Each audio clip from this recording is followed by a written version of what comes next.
ও মাই god, কে আপনি? তোকে তোকে চেনাই যাচ্ছে না। তুই? মানে 11 বছরে এত চেঞ্জ। আগে তো দেখতে কেমন ট্যাপা ট্যাপা ছিলি। Excuse me. তো নাক ঠোঁট কোনোটা তো জায়গায় ছিল না। But it's good for you যে সব জায়গা মতো চলে আসছে এখন। আপনি কি বলছেন আমি কিন্তু কিছুই বুঝতে পারছি না।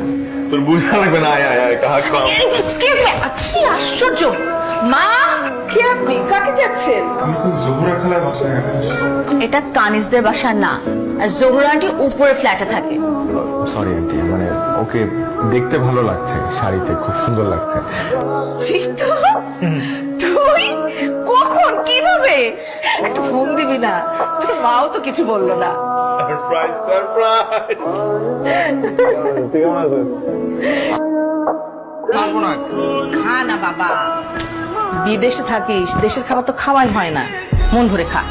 এই পুচকি, কফি বানাতে পারিস? কেন পারবো না? তাহলে 2 কাপ কফি নিয়ে খাওয়া শেষ করে ছাদে আয়। হ্যালো, হাই, খুবই সরি ওই হাটটার জন্য। That was a misunderstanding. Coffee খাবেন?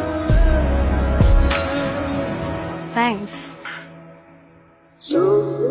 আপনার কপালের ছোট্ট টিপ,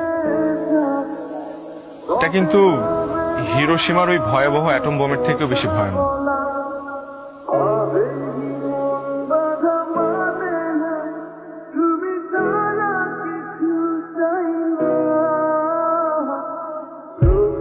রিক্সা ডাকো, হসপিটালে নিতে হবে। এই রিক্সা! আপনার মেয়ের পায়ের উপরে আগামী কিছুদিন একদম চাপ দেওয়া যাবে না। তাকে খুব সাবধানে চলাফেরা করতে হবে। আন্টি, আপনি কফি বানাতে পারেন? হ্যাঁ পারি মোটামুটি। মোটামুটি হলেই হবে। এটা কিন্তু অন্যায়। কোনটা? এই যে আপনি আমাকে রেখে একা রোজ পোহাচ্ছেন। আপনিও তো আমাকে রেখে একা একা কফি খাচ্ছেন। আমি যদি জানতাম কেউ আমার সাথে কফি খেতে চায়, তাহলে এই ভুল আমি কখনোই করতাম না। আর আমিও যদি জানতাম কেউ আমার সাথে রোদ পোহাতে চায়। তাহলে কি লাইনটা শেষ করেন? লাইন শেষ। জিতু ভাইয়া তাড়াতাড়ি নিচে চলো, কেন? খালামণি এসছে। কিন্তু তুমি আমার ব্যাপারটা দেখছো না। আমার তো একটা পছন্দ বা একটা ডিসিশন আছে, তাই না? তোমার কোনো ডিসিশন এখানে হবে না। আমি যেটা ডিসিশন নিয়েছি সেটাই ফাইন। পরশুদিন টিকিট কেটেছি, জিতু আমার সাথে যাচ্ছে। হোয়াট? শুনলাম তো কানাডা থেকে নাকি খালা এসেছে। হ্যাঁ, জিতু ভাইকে নিতে। তুমি জানো না ঘরের মধ্যে যে কি হুলস্থুল অবস্থা।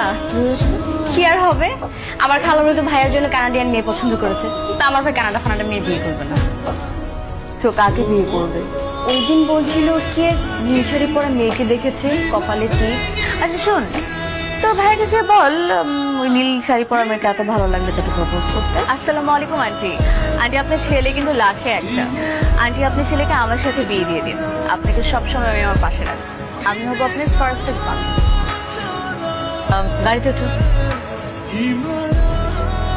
মেয়েটার নাম কি? মেয়েটা খুব মিষ্টি। তুমি কি সত্যি সত্যি বাংলাদেশে কোনো মেয়েকে বিয়ে করতে চাও? আমার বাবা মা যেখানে বাংলাদেশি, সেখানে কেন আমি একটা কানাডিয়ান মেয়েকে বিয়ে করতে চাইবো? ড্রাইভার সাহেব গাড়ি থামান। মেয়েটাকে গিয়ে বলবে আমরা নেক্সট টাইম এসে বিয়ের অনুষ্ঠান করব।